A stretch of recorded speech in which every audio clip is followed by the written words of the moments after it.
All righty. Test one review.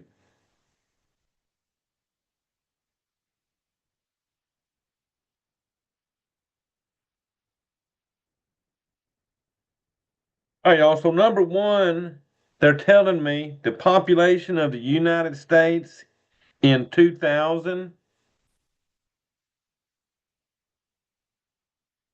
So the population in 2000 was 280 million.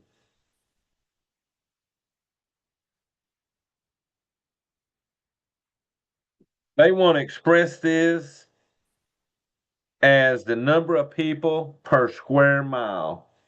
So express as the number of people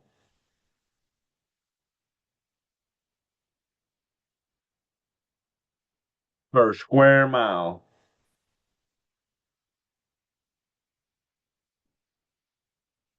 And they're telling us that the land area of the United States, so the United States is 3,536,000 square miles.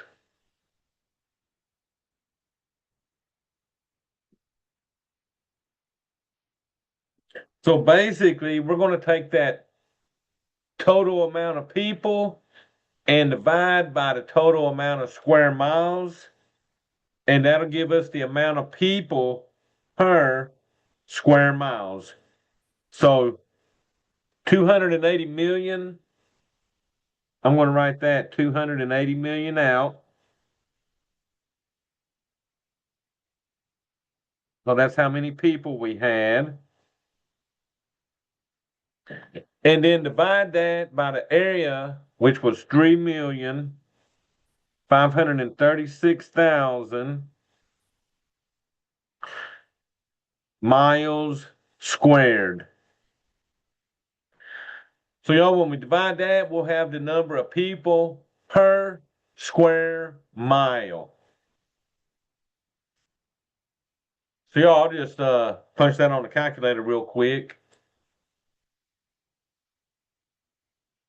So, we had 280 million.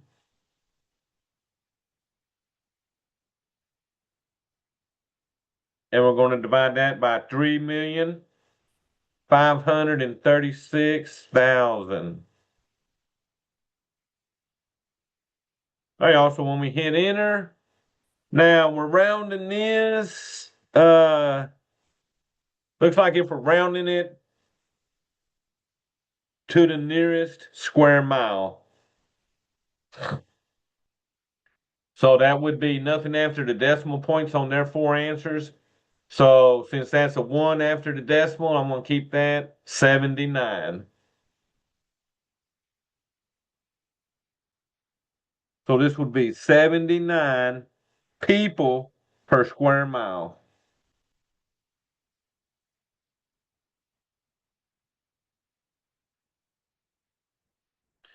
Okay, so the total population divided by the total area. Now, y'all, number two wants to know if this makes sense or not. So, does the statement make sense?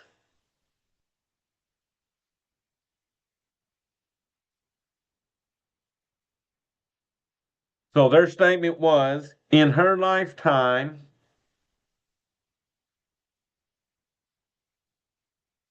my grandmother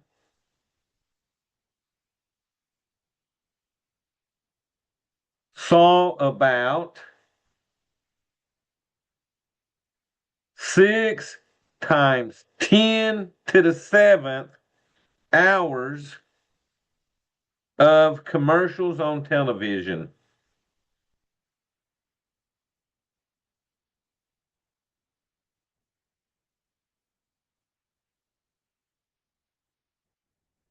All right, so we just want to know, does that make sense?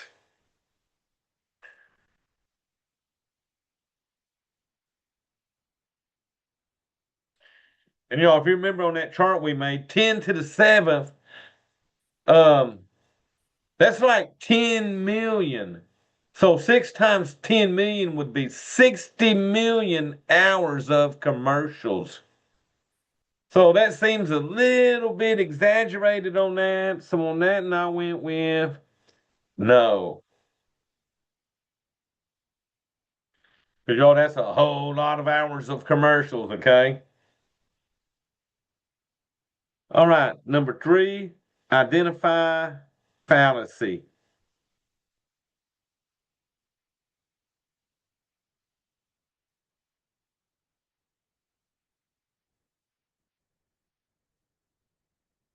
All right. So this one says, each of my friends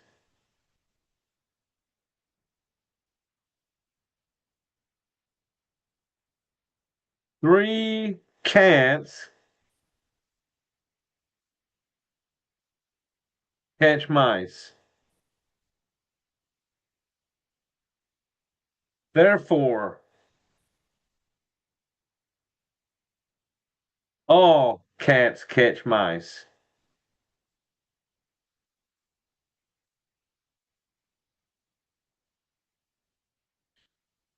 So y'all, your choices on that were circular reasoning, false cause, straw man, and hasty generalization. So when we was doing fallacies, this one went under hasty generalization.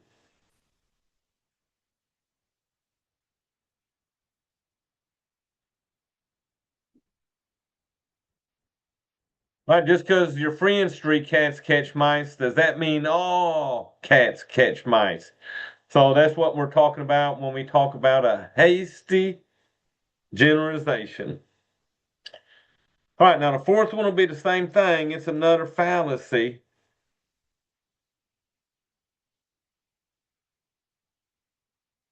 So identify the fallacy.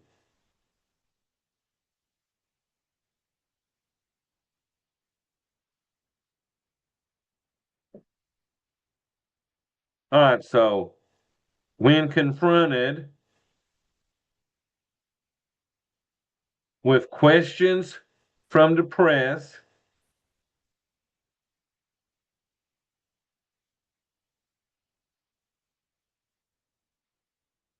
about alleged scandals,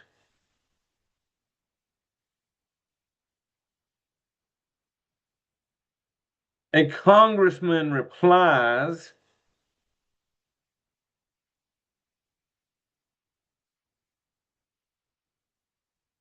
that the allegations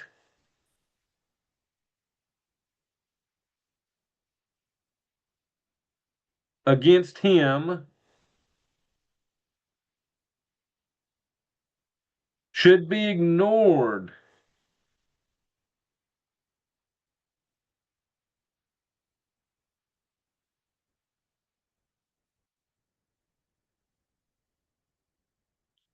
since his accuser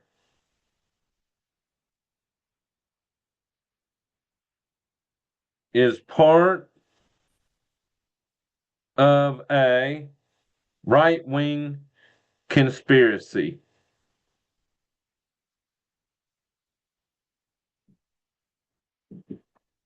So, y'all, I'm going to let y'all choose which one y'all think this one is. Your choices are going to be appeal to popularity,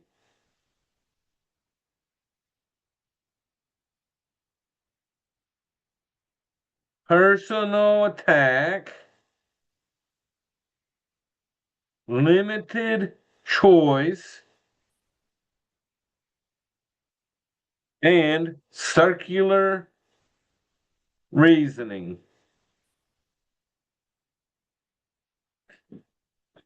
All right, y'all. So, y'all chat me the answer to this one. When confronted with questions from the press about alleged scandals, a congressman replies that the allegations against him should be ignored since his accuser is part of a right wing conspiracy.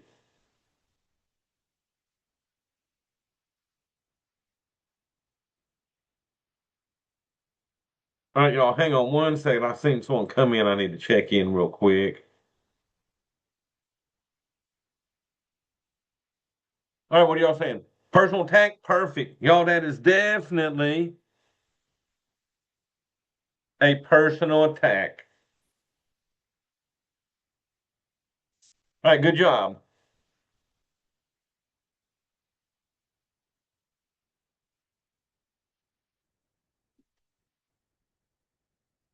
All right, y'all, number 5.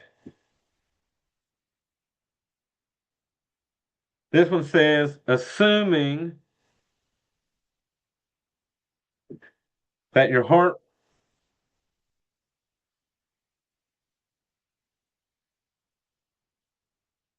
beats,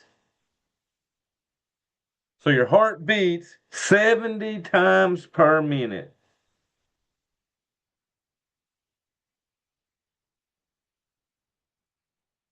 How many times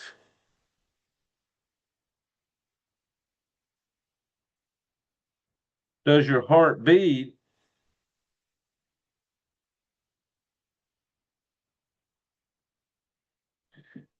in 6 days? All right, so we're going to go from beats per minute into how many times did it beat into 6 days. So, y'all, you're going to start out with 70 beats a minute.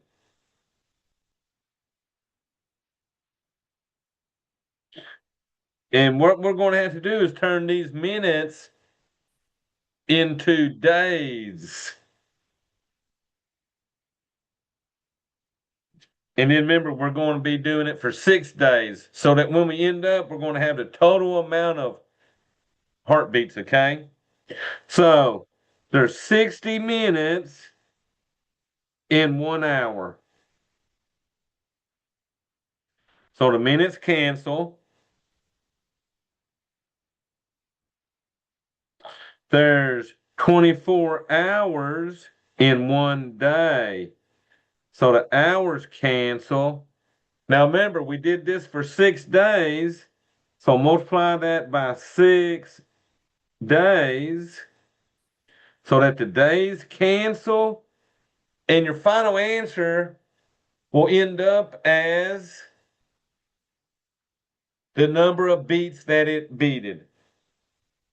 So, y'all, when I multiplied 70 times 60 times 24 times 6, we got 604,800.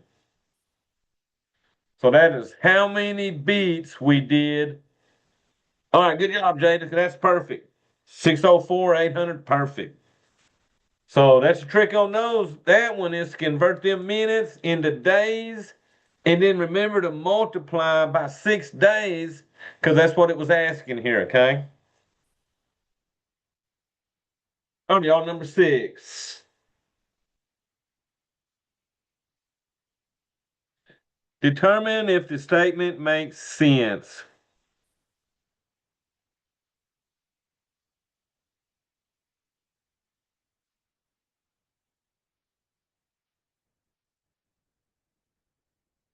All right, y'all. So the statement they're giving me. Yesterday,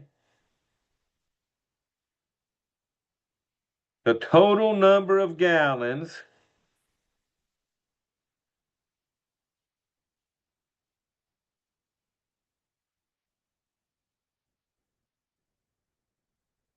of gasoline used by people driving cars in the United States was 7 times 10 to the 10th. All right, so when we was doing our little chart with the powers of 10, 10 to the 10th, y'all, that is like in the 10 billion range. So 7 times 10 to the 10th would be 70 billion gallons of gas. So does that make sense? Yes or no?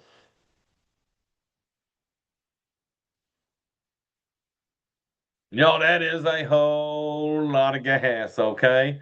So that's a little far-fetched on that one. So we're going to say that's got to be no, okay?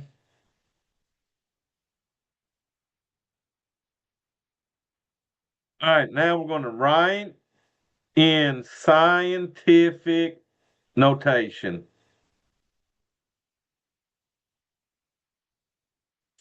So they're giving me 8,500,000. All right, so writing in scientific notation, you got to move the decimal behind the first non-zero number going left to right. So the first non-zero number is 8. So we need to move that decimal behind that 8. At the moment, it's back here behind this 0. Now remember, if I move a decimal left, my exponent will be positive on the power of 10.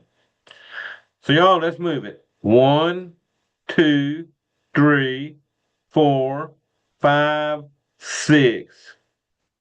So I moved it 6 spots. So this will be 8.5 times 10 to the 6th. So you count how many times you moved it left, make that exponent positive, and be done with it.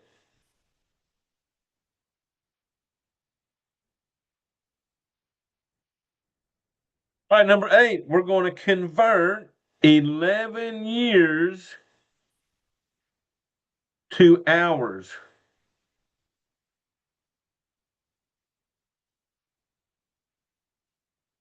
All right, so we're starting with 11 years.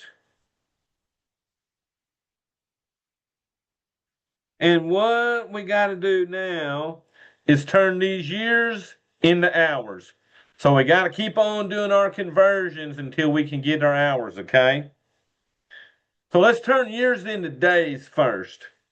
So for every 1 year, that would be 365 days.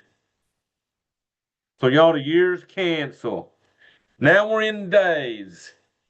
Now we know we can go from days to hours because for every 1 day, that would be 24 hours. So the days cancel. And y'all, when we're done, we'll be left in hours. So one of y'all got a calculator? Punch that in real quick. JD, you still got your calculator? Punch that in and see what we get with that 11 times that 365 times that 24.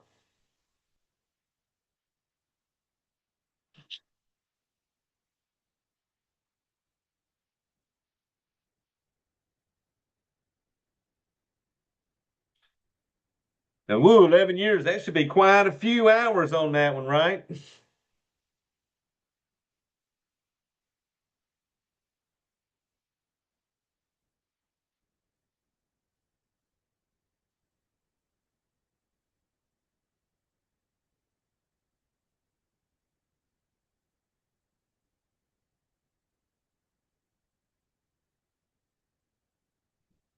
Well, I think you did. I think that's a 95, though, on that. Is it? Should be 95, 360, I think. Oh, no, you're perfect. 96, 360. Perfect. And that'll now be in hours.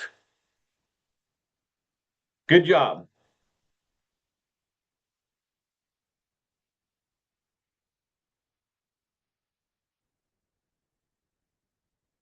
Righty, y'all. Let's see what number 9 has. All right, identify the fallacy.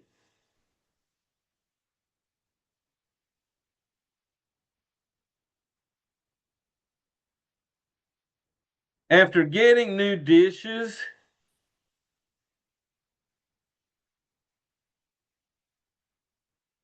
I started to sneeze.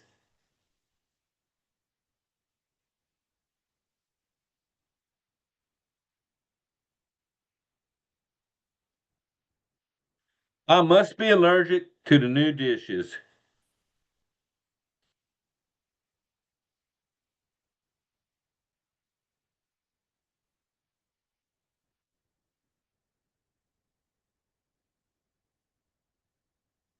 All right. So you got circular reasoning. So I'm gonna give y'all four choices again. False cause, hasty generalization, and personal attack.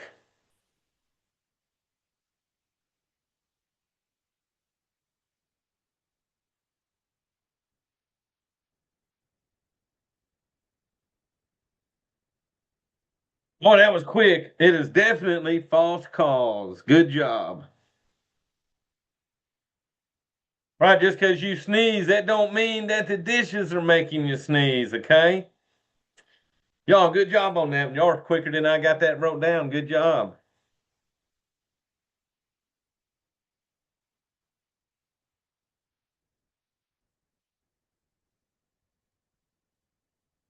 All right, y'all, number 10, they will pop up it'll have a table for the exchange rates. So what we want to do as you leave Calgary, Canada, you convert 311 Canadian dollars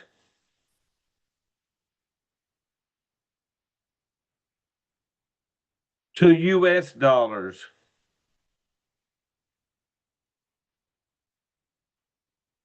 They want to know how many dollars did you receive?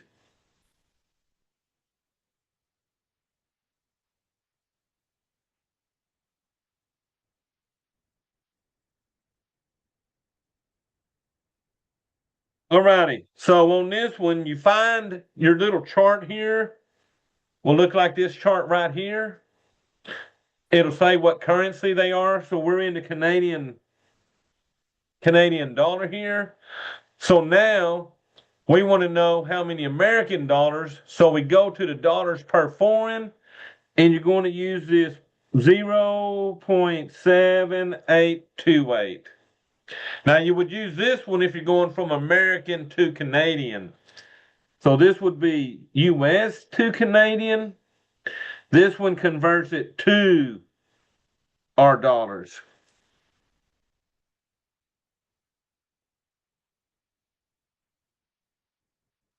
Alrighty. So what we need to use is the 0.7828. All right, so y'all, we started out with 311 Canadian dollars.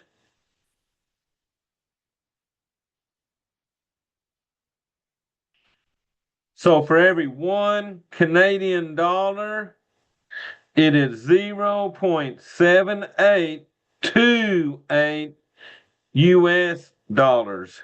So that cancels out the Canadian, and that'll give us our amount in American dollars. And y'all, there you are, rounding this two decimal places.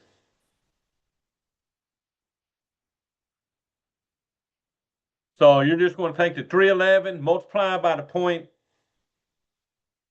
um, multiply by the 0.7828, and then that'll work. So multiplying that out, I came up with US dollars, $243.45.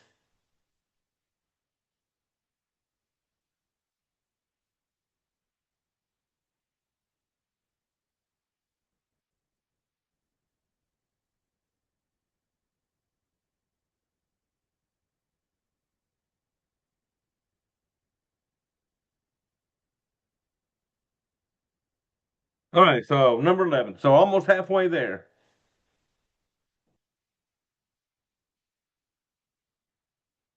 All right, this one we're going to convert the temperature.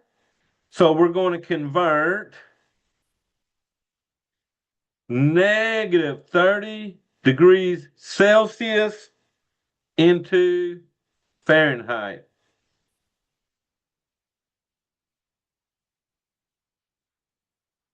All right, so I'm going to use this formula. Fahrenheit equals 1.8 times the Celsius temperature plus 32.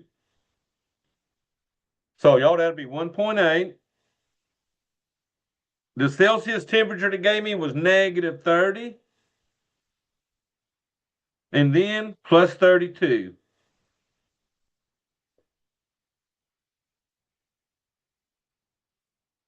All right, y'all.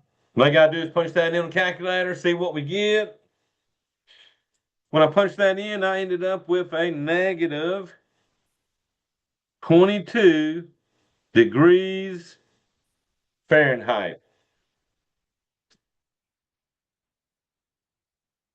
So yeah, just use our little formula right here. So save this formula. Save that formula for when you do the Celsius into Fahrenheit.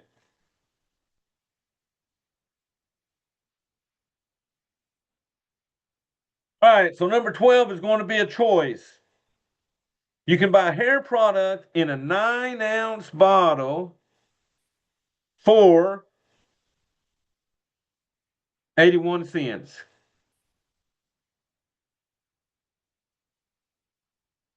Or you can buy a 6-ounce bottle for 42 cents. We want to know which is the better deal.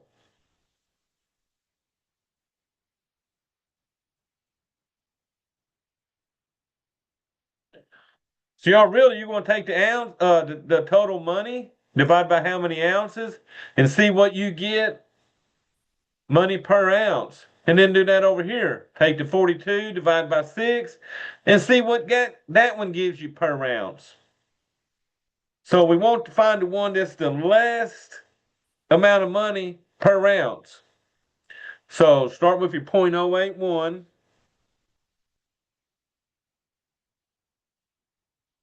Divide that by 9 ounces.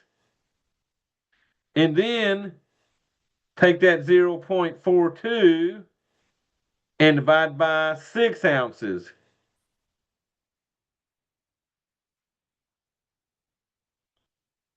All right, y'all, so let's play with this one. 81 cents divided by 9 gives you 0.09 per ounce. So basically 9 cents an ounce for the 9 ounce. So y'all, let's do that one. Y'all punch that in for me. 0.42, divide that by 6, and see what we get.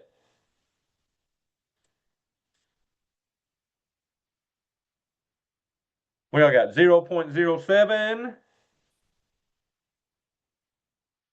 per ounce. So the better deal will be the 6-ounce bottle.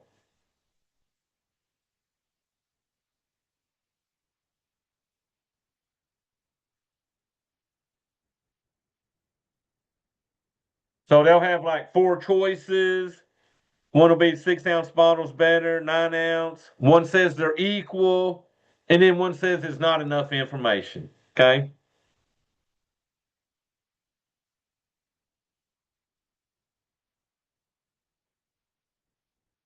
All right, also that's first 12. We got 22 altogether, so we're on number 13.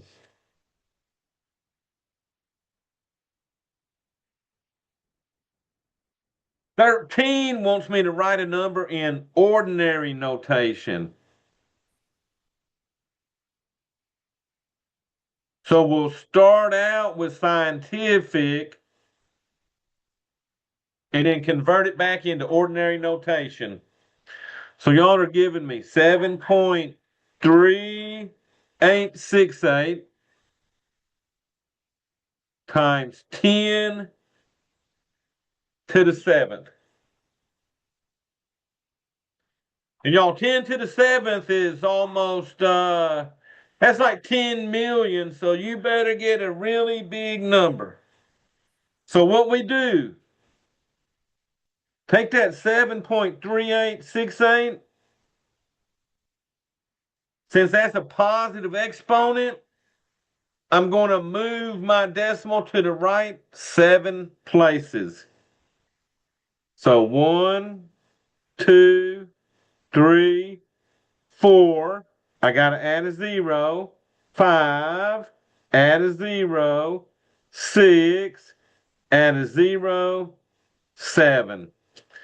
So let's see what we got. 73,868,000. Hey, that'll have an A, B, C, D choice also. But y'all remember, if you start in scientific notation, positive exponents move to the right and make these numbers larger, okay? Y'all convert to temperature, it's going the other way.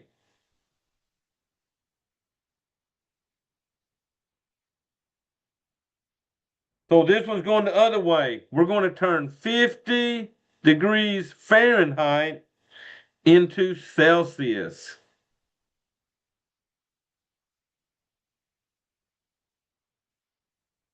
All right, y'all. So the formula for this one I'm going to use C equals 5/9. And you can turn that 5/9 into a decimal. And then it's F minus 32. So y'all, if you want to, I'm going to punch this on the calculator. Let me put my 50 in for F.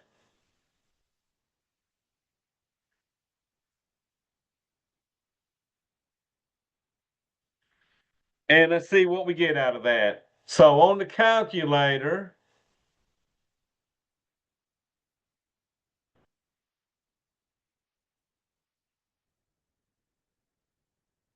I got 5 divided by 9. So 5 divided by 9.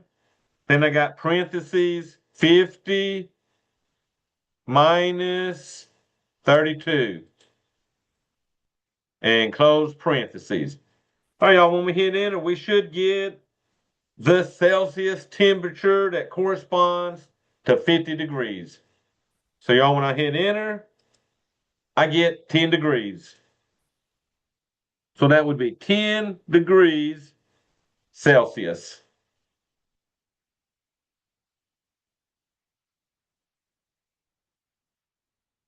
All right, y'all, so let's trick on that one. So the one while ago, use that formula for the Celsius to Fahrenheit. Use this formula for Fahrenheit to Celsius.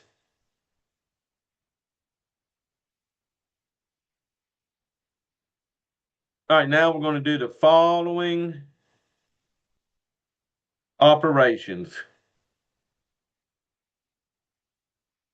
So this is adding, multiplying, and all that fun stuff with the scientific notation. So y'all, for A, they're giving me 3 times 10 to the 4th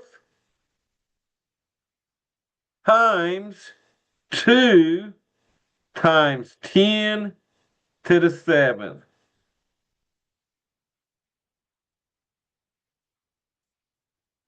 So y'all, this was pretty new, but when you multiplied scientific notations, you're going to multiply the numbers. So you're going to multiply 3 times 2 and get a 6. And then you're going to bring down the times 10. And do y'all remember what I'm going to do with these exponents when I multiply on those exponents? We're going to add them.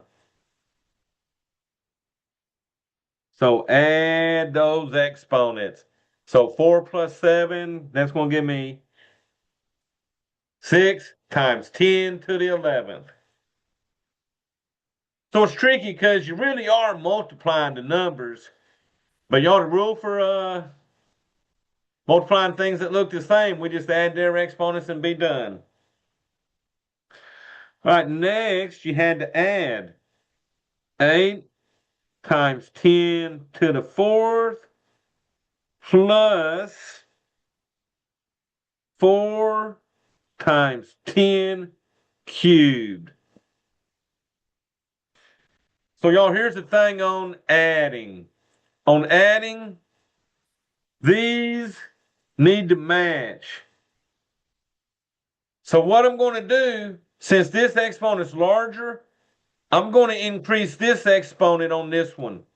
So if you got 4 times 10 cubed, and you want to make the exponent higher, since the exponent's behind the 4, you would move it left once. And when you move left once, that is going to increase that exponent. So that this now becomes 0.4 times 10 to the 4th. Okay, so you're going to have one that's not going to match. Increase the smaller exponent by moving the decimal left and increasing that exponent, okay?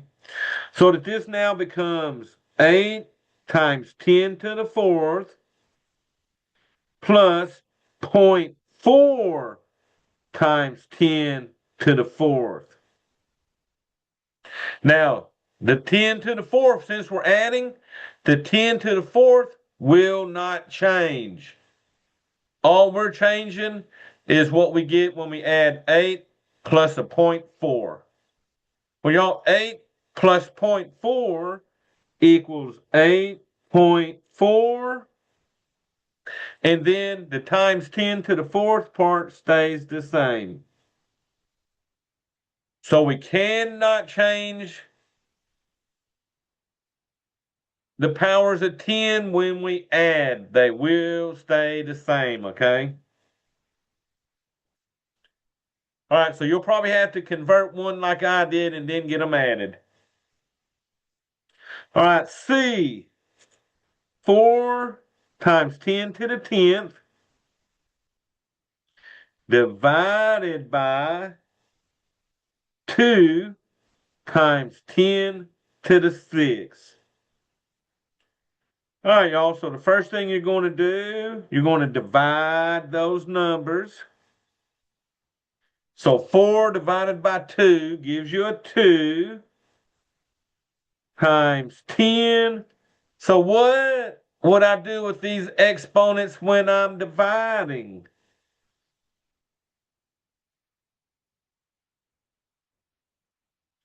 Because when I multiplied, I added them. So what are y'all doing on here? Looks like you're saying subtract on there.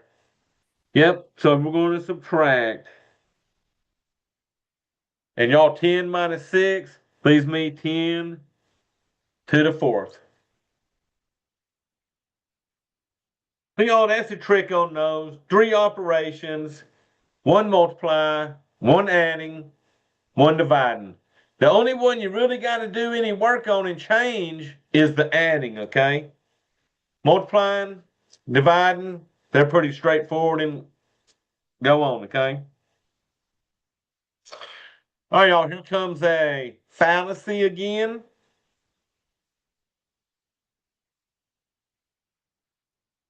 So let's see, this is what, 16? Identify the fallacy.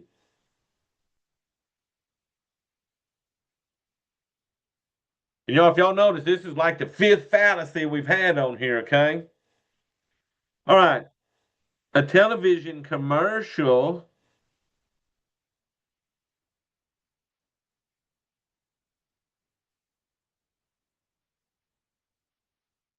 shows 2 people who fall in love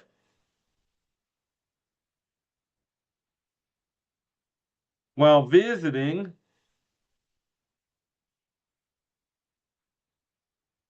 a certain amusement park.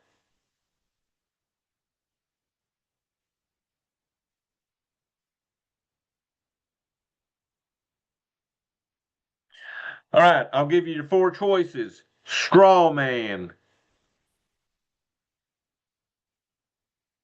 red herring, appeal to emotion, or appeal to ignorance.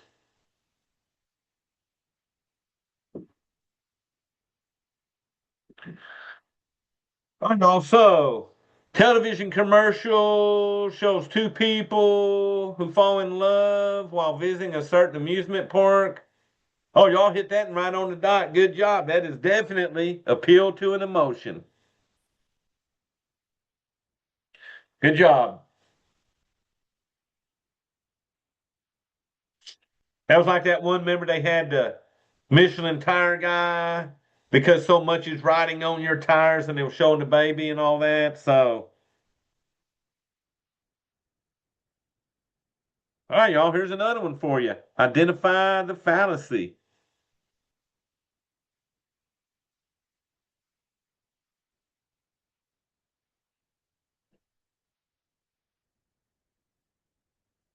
You should brush your teeth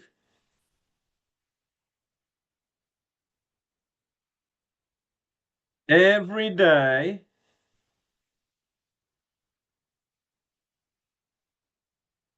because brushing your teeth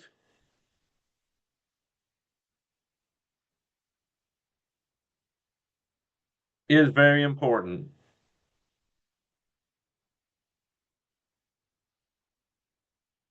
All right, your choices on this one are going to be false cause, circular reasoning,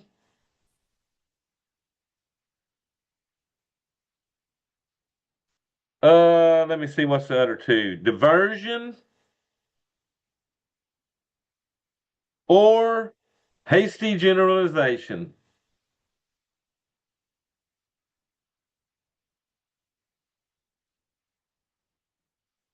All right, y'all. So what are y'all picking on that?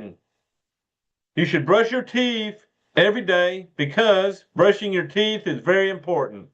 Would y'all say a false cause, circular reasoning, a diversion, or a hasty generalization?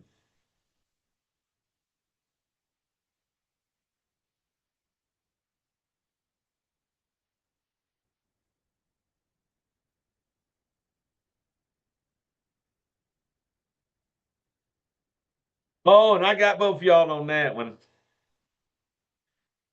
Think about it. They're saying you should brush your teeth every day, and then it's saying brushing your teeth is very important. So they're sort of saying the same things, right? Oh, now y'all got it. Y'all got it fixed. Y'all got it. Definitely. That one is circular reasoning. Because remember, this is basically saying the same thing as that. You should brush your teeth every day. Brushing your teeth is important. So that's pretty much always follow your first mind. There you go. Oh, good job. So you thought about that at first and then you changed it.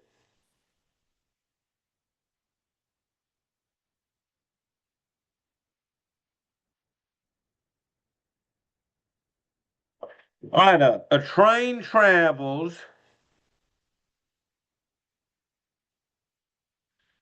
37 kilometers in 27 minutes. What is the speed in kilometers per hour?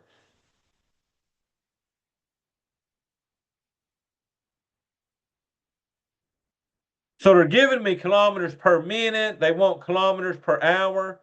So what we really got to do is turn our minutes into hours on this one.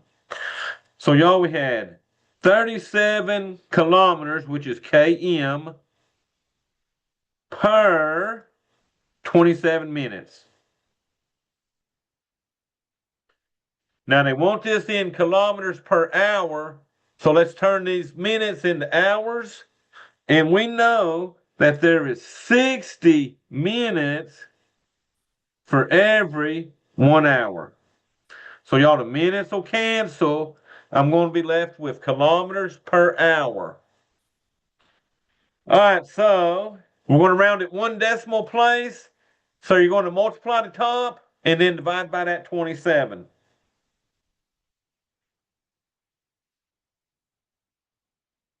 So let's see.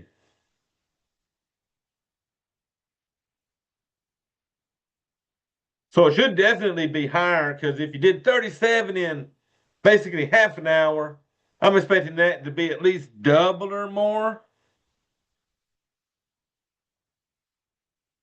And y'all, we're going to round that one decimal place. So y'all should be getting 82.22. That would be kilometers per hour. But they wanted me to round it one decimal place. So what do y'all got? 82.2? Perfect. And then you'll have to choose the kilometers per hour.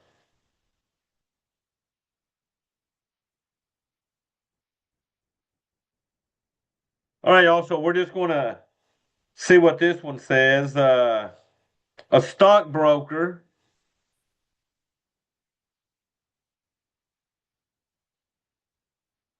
sold 65 shares of stock for $45.94 each. So we want to know what was the total amount of the sale.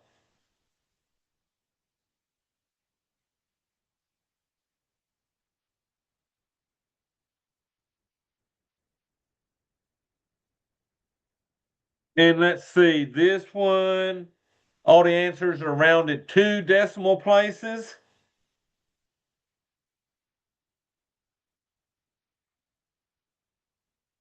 So basically, it's like shopping. You know how much something is,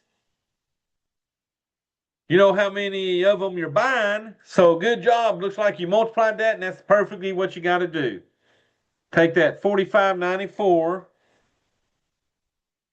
times, you bought 65 of those, and you're perfect. That was 2986.10.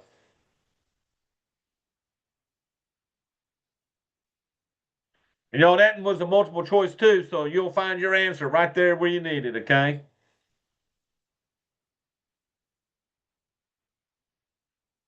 All right, this one's similar. So, what is the total cost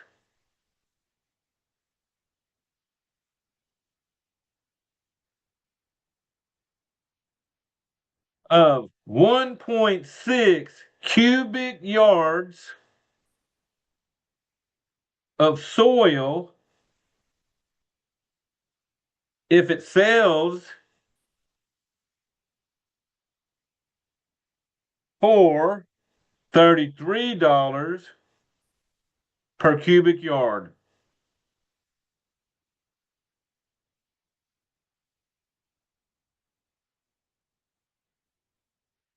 Y'all, that looks just like that last one, right? Looks like a simple multiplication problem.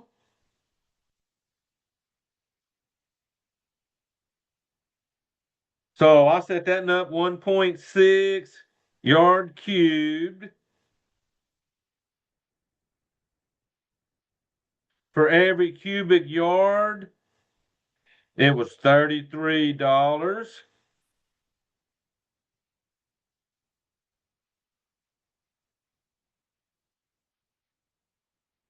Good job, y'all getting 52.80. Now look here, y'all. Look, here's what's happening on that one.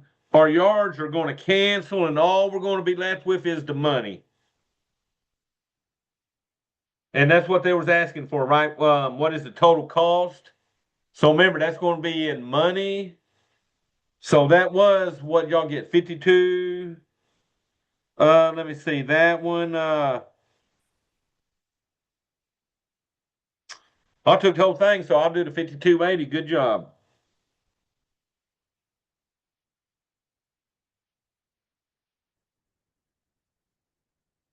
Hey, y'all. So, but basically, um, you're just multiplying the 1.6 times the 33. And just remember, since they're looking for the cost, Keep that in money. All right, y'all, let's see. 21. Write in ordinary notation.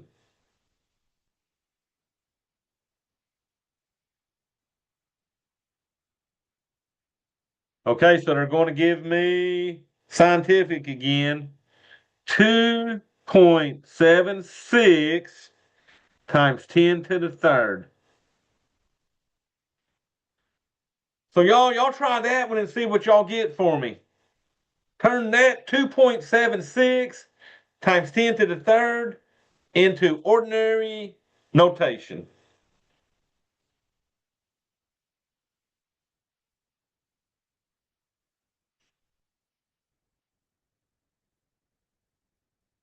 Oh, y'all zipping them up there pretty quick. Good job, y'all, because remember, 276. Right now, the decimal's behind the 2. Positive exponent, I would move right 3 times like y'all did. Looks like we had to add a 0. And y'all, there we go, 2,760.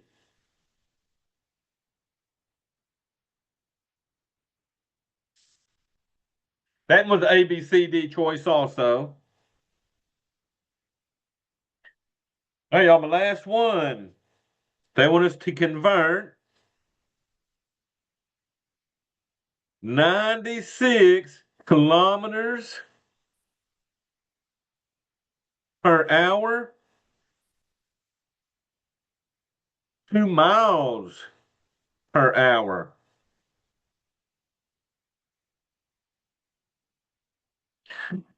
So this is one where you're going to want to go into that week 3 folder and download that sheet I made you for the unit conversions. Because what you need to have is the conversion where you see 1 mile equals 1.609 kilometers. So y'all save this conversion for the test on this question. All righty. We're starting out with 96 kilometers per hour. We need to turn kilometers into miles. So for every 1.609 kilometers, that equaled 1 mile. So y'all, the kilometers cancel, and I'll be left in miles per hour, which is what they wanted. So basically, you're going to take the 96, divide by 1.609. Y'all, when I've done that, I got 59.664 miles per hour. But y'all, they want this one decimal place. So that 6, since there's a 6 behind it, I'm going to make that a 7 and make that a 59.7 miles per hour.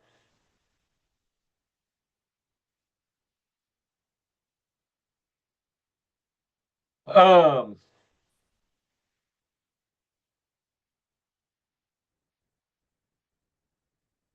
so y'all, this is the upcoming test we reviewed for. So let me see. I seen some kind of messages over here.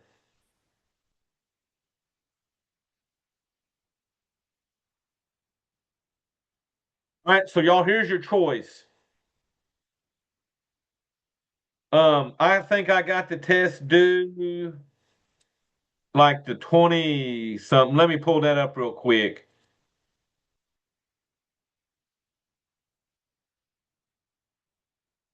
Just going to look at something on my due dates here.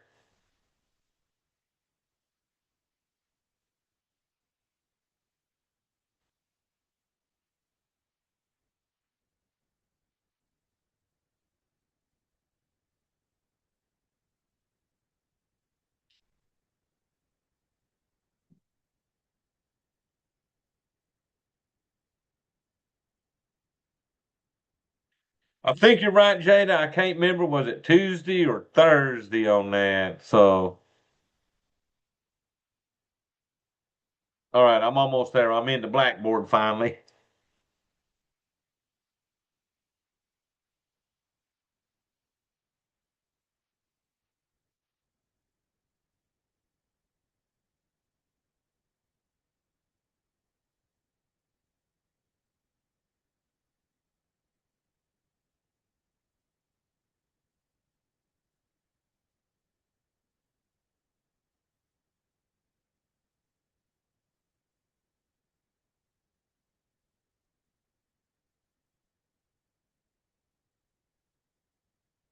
Okay, so I got that due the 22nd.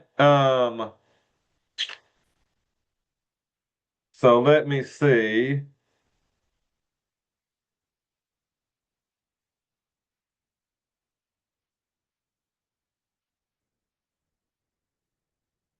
So I got it actually due the 22nd, which is a Sunday.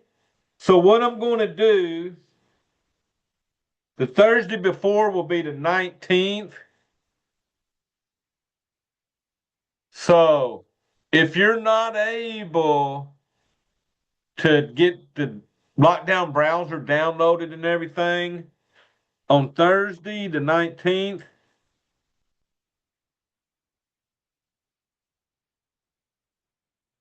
I will let y'all test in class on Zoom with me. Um, what it'll do, you'll work it and do everything, and I'll just be on Zoom with you. Um, but that way you don't have to worry about the lockdown browser and all that fun stuff because I can override that when we're in class doing it, okay? So if you're not able to get that lockdown done, then you'll test on Thursday, February 19th, okay?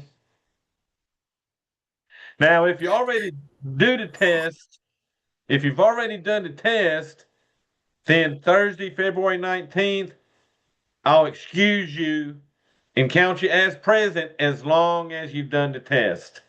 Okay? All right, so here's what I do on the test, y'all. So you'll be able to use calculator, and I will let you use one sheet of paper with whatever you want on it. So you can't use a whole notebook, but you can use one sheet of paper with whatever you want, okay? So if you need some formulas, now that's not including the conversion unit sheet. You can print the conversion sheet and use it also, okay?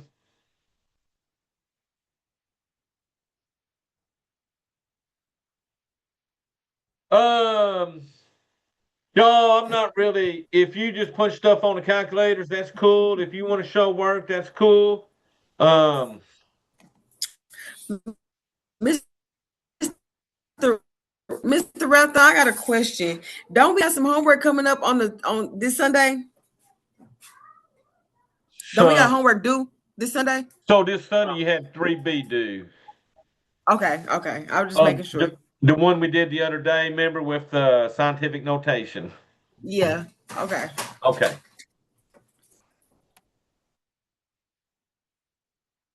All right, y'all. So either way, you basically got about a week and a half on that test, okay, to get it done. Um, but we will test next Thursday, the 19th, in class if you're not able to get the lockdown browser and respondents working, okay? All righty, y'all. So, any questions? Not here. All right, y'all. So, practice that. Practice your review. If you got any questions on the review, email me and I'll answer them before you try to test, okay? All right, y'all. I'm going to stop this recording.